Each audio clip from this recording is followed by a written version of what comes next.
Kembali bersama kami, Rakernas PD Perjuangan yang digelar di Sekolah Partai Lenteng Agung, Jakarta resmi ditutup Kamis kemarin. Sempat diprediksi akan memberikan kejutan Ketua Umum PDI Perjuangan, Megawati Soekarnoputri justru masih menyembunyikan nama calon presiden yang diusung Partai Banteng Moncong Putih pada Pilpres 2024. Mega pun meminta masyarakat untuk menunggu.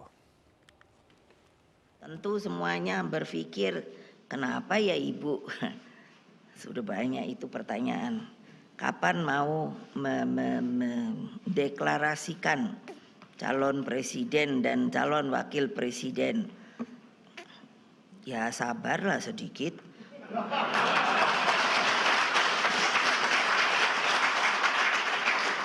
Orang waktunya masih 2 tahun lah. Ya boleh dong, saya umpetin aja terus. Makanya sudahlah, tunggulah. Kalau saya, ya nggak mungkin dong. Dari mulut saya nggak akan keluar nanti siapa yang mau saya jadikan gitu loh. Ya, sebelum Rakernas resmi ditutup, Sekjen PDIP Hasto Kristianto sempat menyebutkan kemungkinan adanya kejutan dari Ketua Umum PDIP Megawati Soekarnoputri.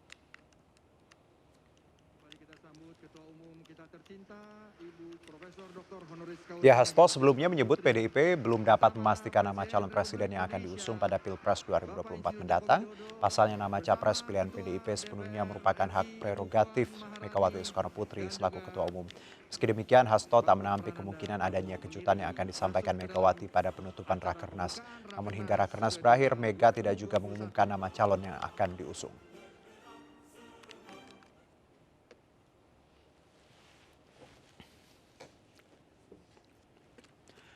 Dalam penutupan Rakernas PDIP kemarin, Gubernur Jawa Tengah Ganjar Pranowo didapuk menjadi kader yang membacakan 7 rekomendasi rapat kerja nasional. Sejumlah rekomendasi yang disampaikan Ganjar berkaitan dengan ideologi Pancasila, sistem politik, dan pemilu 2024. Salah satu poin rekomendasi yang dibacakan adalah menegaskan pentingnya pembumian Pancasila. Rakernas juga menegaskan bahwa penetapan pasangan calon presiden dan wakil presiden yang diusung PDIP pada pemilu 2024 adalah hak prerogatif Ketua Umum Partai.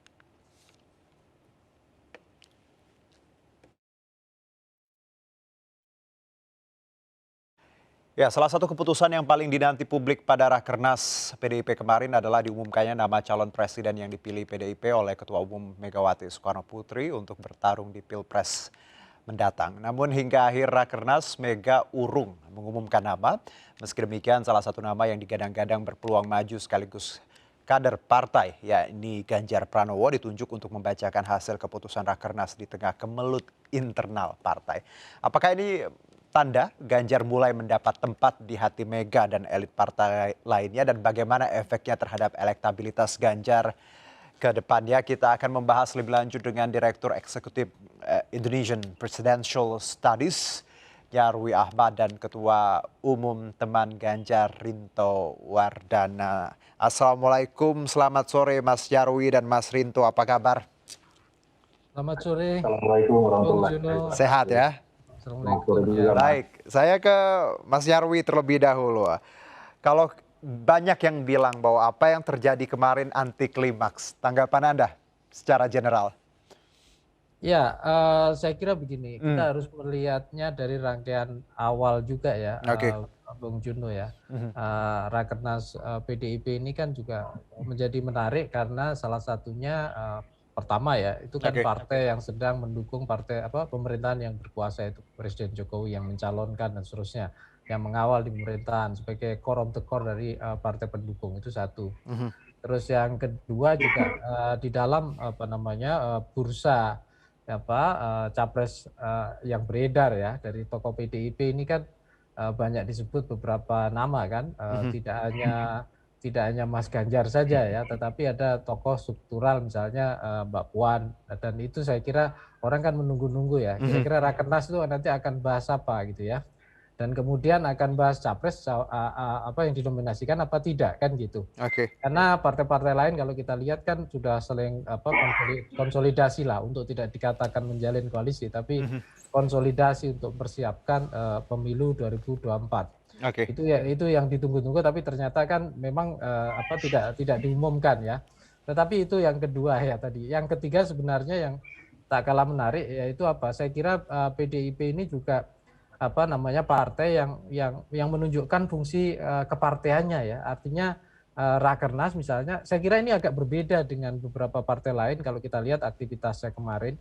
Itu kan momen silaturahim atau momen pertemuan para pimpinan partai itu kemudian kan dekat sekali dengan hal-hal yang apa istilahnya orang mengharapkan ada nuansa ke arah atau membacanya ke arah koalisi. Nah, sementara di PDIP ini saya lihat termasuk kemarin di Nasdem ya, itu kan juga kemudian merekomendasikan 3 nama. Nah, di PDIP ini saya lihat fokusnya kepada apa namanya koordinasi atau pengembangan atau penguatan ya partai politik ya, keorganisasian partai politik ya.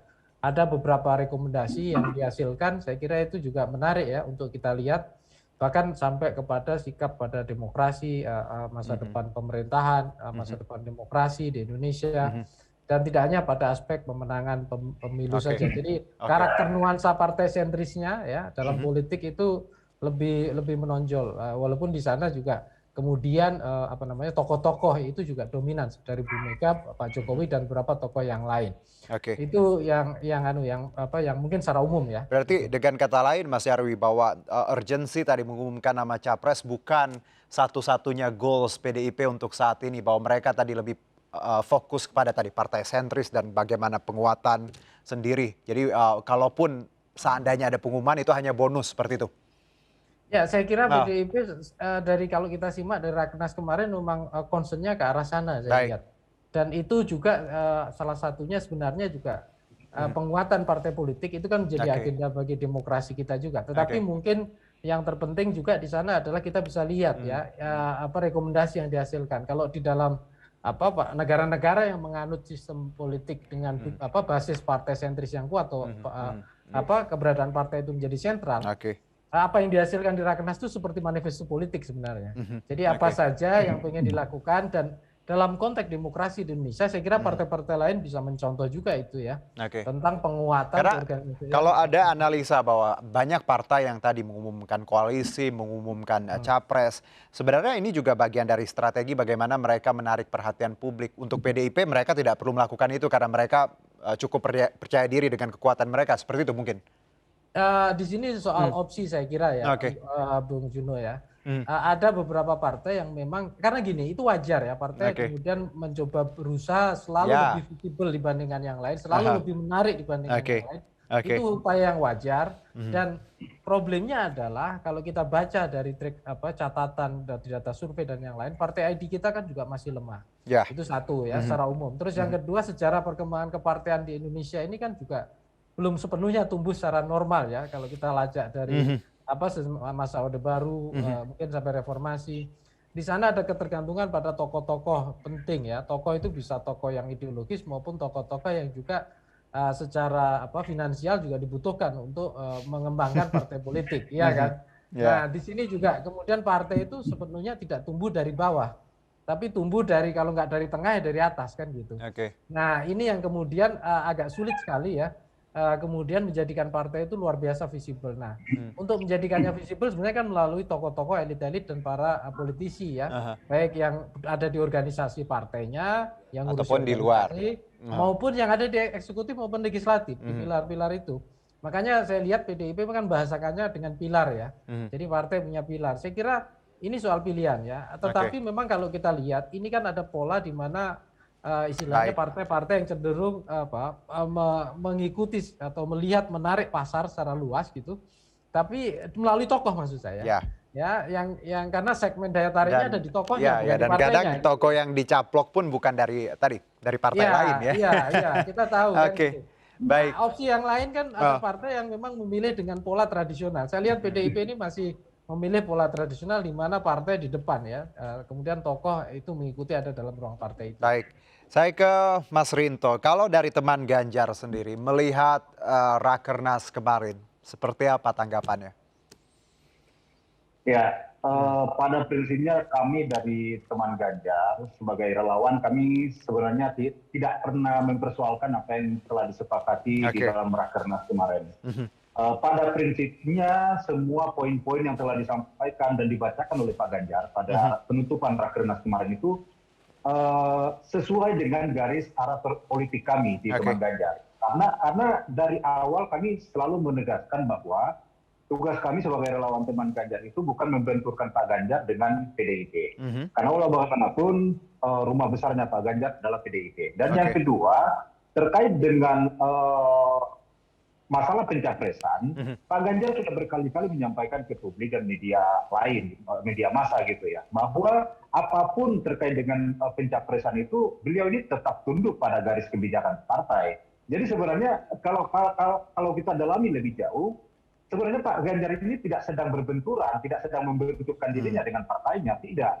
Justru terjadi benturan ini kan karena aura euforia dari bawah, dari relawan-relawan. Mereka mengundang Pak Ganjar, ada kegiatan ini, lalu kemudian ada undangan ini, Pak Ganjar datang, lalu kemudian itu diklaim oleh segelintir elit di PDIP bahwa Pak Ganjar ini yang mengambil terlalu menonjolkan dirinya, padahal kan itu tidak.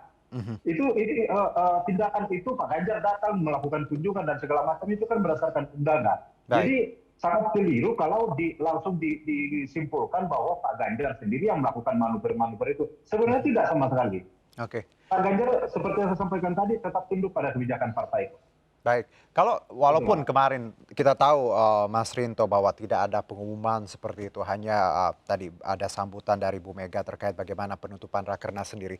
Teman Ganjar sendiri melihat agak kecewa nggak sih dengan belum disebutnya ini? Atau memang kemarin sudah baca 7 rekomendasi, apalagi urutannya setelah Pak Hasto ya, is a good sign mungkin untuk teman Ganjar?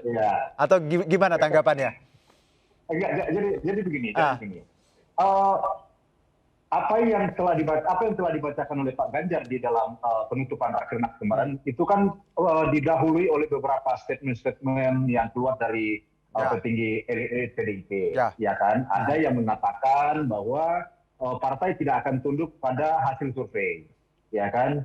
Sekarang pertanyaannya, kalau partai tidak tunduk pada hasil survei, lalu mengacu kemana? Masyarakat ini kan ukurannya itu kan apa yang diberitakan, apa yang mereka konsumsi setiap hari. Karena masyarakat ini tidak akan mampu memasuki ranahnya PDIP untuk mengetahui siapa sih, bagaimana sih, apa yang terjadi di PDIP, siapa yang akan dijadikan capres.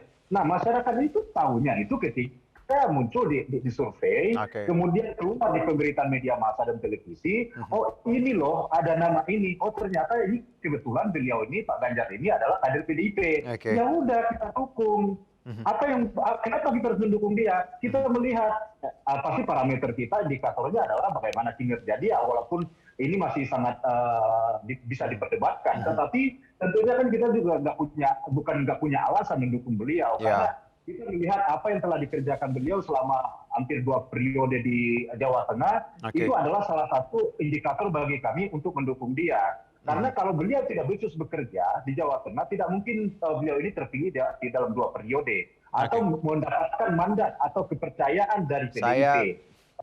Seperti itu. Saya ke Mas Nyarwi. Mas, kalau kita lihat kemarin ya, walaupun memang ya tadi lagi-lagi itu hak prerogatif seorang Ibu Mega sebagai ketua umum ya.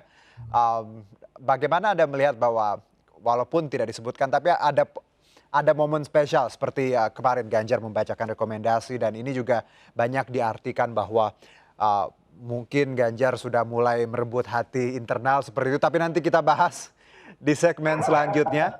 Kita jeda terlebih dahulu dan pemirsa tetap di MNC News.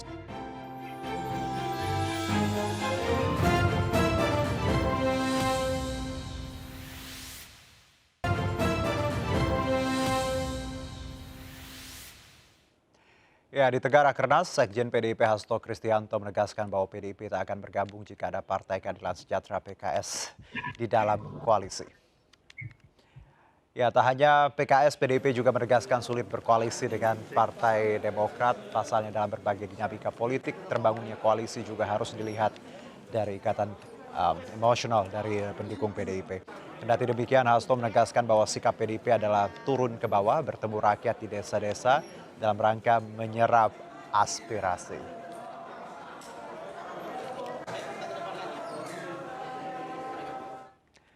Kita lanjutkan perbincangan kita dengan Direktur Eksekutif Indonesian Presidential Studies, Mas Nyarwi Ahmad, dan juga Ketua Umum Teman Ganjar Rinto Wardana. Sebelum kita bicara bagaimana sikap PDIP terkait PKS dan Demokrat, saya ke Mas Nyarwi tadi sempat terpotong Anda. Kalau kita lihat kemarin bagaimana Pak Ganjar ada tempat spesial seperti itu ya dalam penutupan kemarin. Apakah ada tafsir terkait ini dari Anda sendiri, Mas Nyarwi? Silakan. Ya, saya kira paling tidak ada dua momen spesial yang menonjol. Kalau mau ditambahkan juga bisa 3, tapi paling nggak 2 dulu ya. Baik. Yang pertama adalah kita tahu sebelum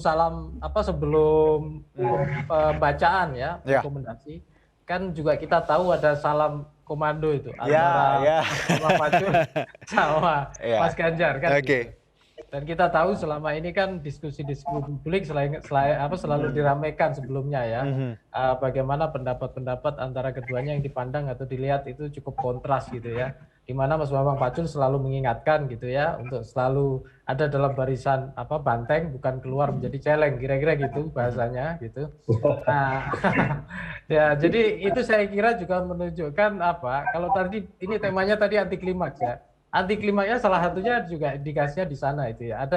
Ada keakraban di sesama kader dari PDIP yang selama ini dipandang berseberangan atau dilihat oleh publik berseberangan, dan di situ ada statement di mana disampaikan bahasanya satu komando bos, katanya begitu ya.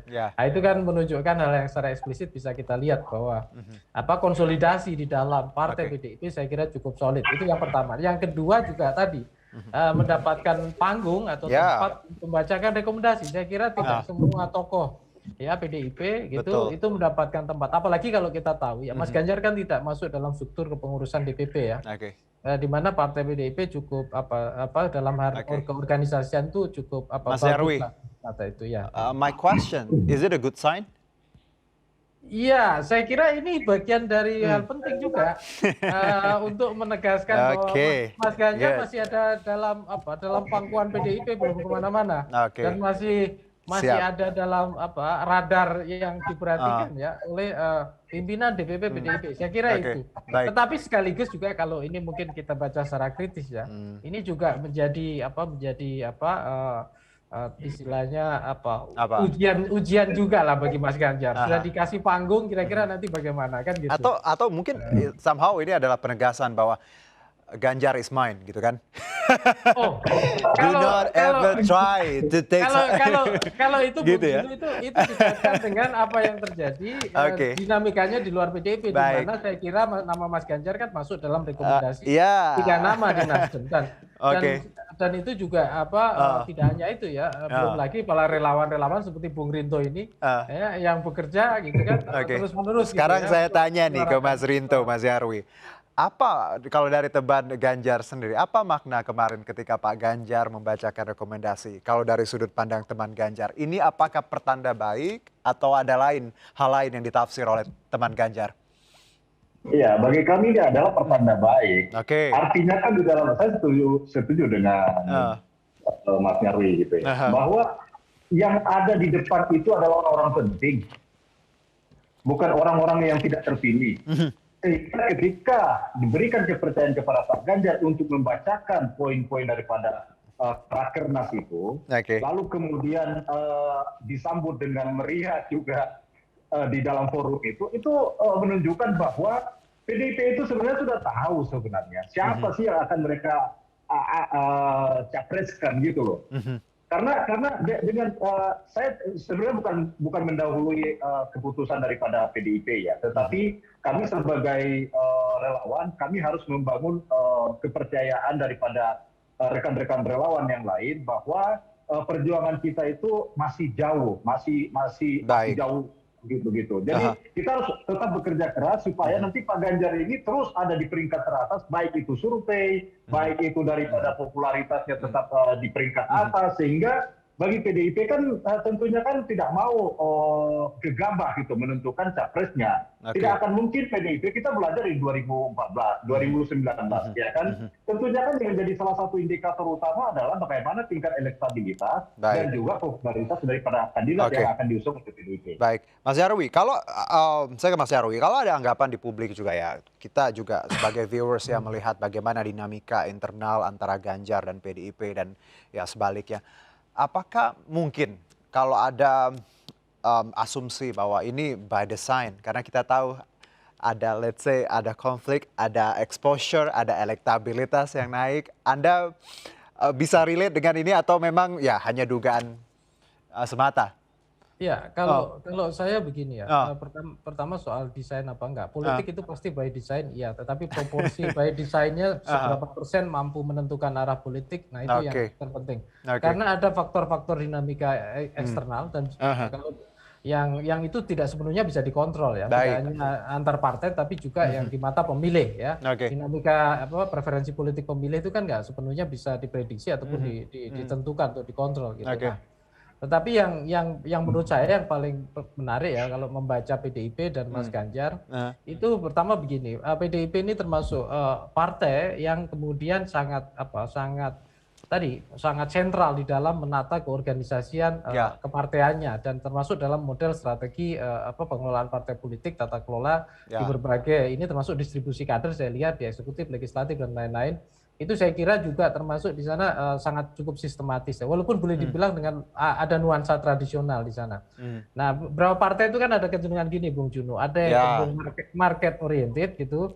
Apapun maunya pemilih dituruti gitu. Betul. Ya. Nah, ada juga yang memilih misalnya produk oriented gitu ya. Produk oriented itu tidak sepenuhnya istilahnya semaunya pemilih, tapi partai menawarkan produk mana yang mau ditawarkan. Tentu dia tidak hanya satu, banyak. Tapi kan biasanya hukum pasar itu akan selalu berlangsung juga kan. Ya. Produk mana yang punya daya tarik dan mana yang tidak. Produk partai itu banyak, tidak hanya tokoh ya.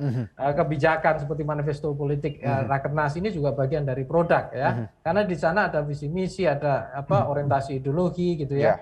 Termasuk ini kan Rakernas mengambil tema dia memperkuat desa ya. Ini saya kira juga salah satu contoh strategi juga. Saya kira partai lain di sini dalam konteks ini ya, itu bisa belajar kalau dalam konteks penguatan partai politik sebagai institusi demokrasi.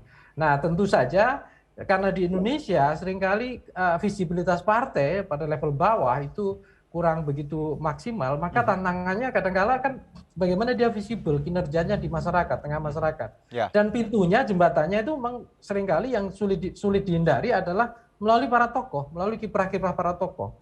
Karena tokoh-tokoh ini yang kemudian punya daya tarik elektoral di sini. Ya. Nah, disinilah kemudian dilema yang terjadi pada partai itu seringkali terjadi, khususnya apa?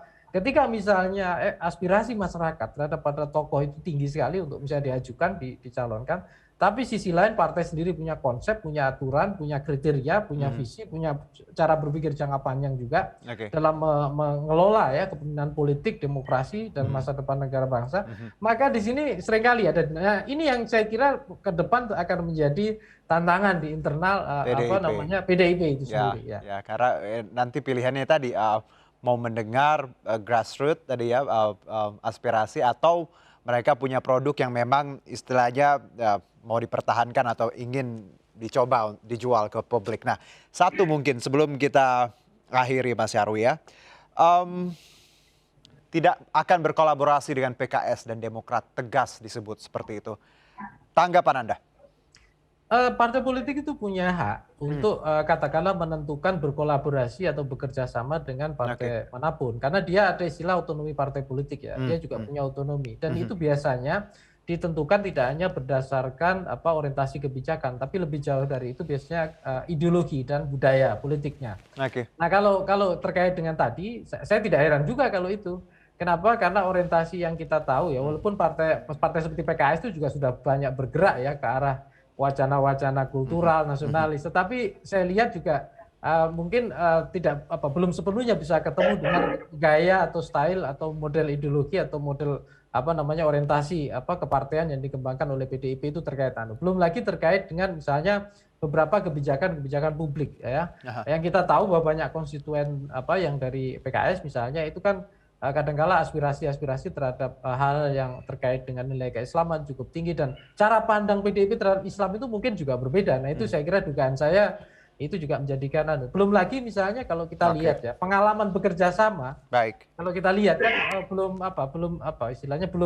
muncul ya, khususnya di dalam proses pilpres ya, dalam arena politik nasional seperti itu ya. Nah, mungkin kalau terkait Demokrat ya saya kira ada sejarah panjang juga ya, di mana waktu Demokrat berkuasa zaman Pak SBY kan PDIP menjadi oposisi juga kan. Dan jaraknya cukup jauh kan. Dan itu dinamika itu masih terjadi sepertinya sampai sekarang.